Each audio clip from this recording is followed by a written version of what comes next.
దక్షిణ కోస్తా railway zone కు పునాది రాయి వేశాం. రాష్ట్ర అభివృద్ధిలో రైల్వే జోన్ కీలకం కానుంది.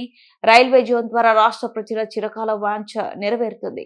రైల్వే జోన్ వల్ల వ్యవసాయ, పర్యాటక రంగాలు ఊపందుకుంటాయి. రాష్ట్రంలో ఇప్పటికే 7 వందే భారత్ రైళ్లు నడుస్తున్నాయి.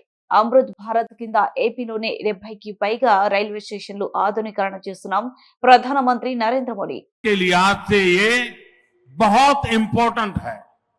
लंबे समय से एक अलग रेलवे जोन की मांग हो रही थी।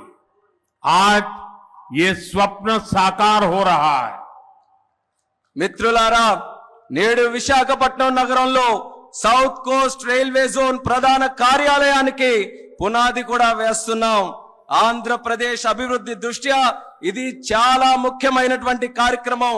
ప్రత్యేక రైల్వే జోన్ కావాలన్న డిమాండ్ చాలా కాలంగా ఉంది. అటువంటి ఈ కళ, ఈ చిరకాల కోరిక ఈ రోజు నెరవేరబోతుందని తెలియజేసుకుంటున్నాను.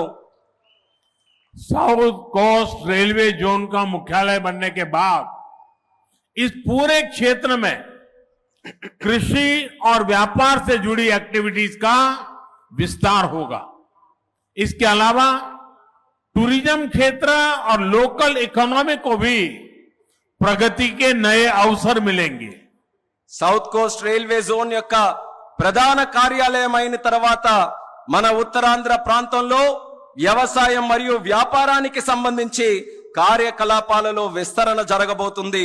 ఇంతే కాకుండా పర్యాటక రంగం మరియు స్థానిక ఆర్థిక వ్యవస్థకు కూడా కొత్త అవకాశాలు లభిస్తాయని తెలియజేస్తున్నాను. आज यहां कनेक्टिविटी से जुड़े thousands ऑफ करोड़ के प्रोजेक्ट्स का उद्घाटन और शिलान्यास भी हुआ है।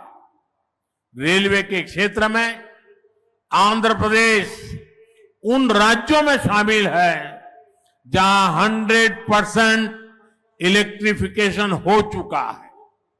आंध्र प्रदेश के 70 से ज्यादा रेलवे स्टेशनों को अमृत भारत स्टेशन योजना के तहत डेवलप किया जा रहा है। आंध्र प्रदेश के लोगों की ईज ऑफ ट्रेवल के लिए 7 वंदे भारत ट्रेनें और अमृत भारत ट्रेन भी चलाई जा रही है।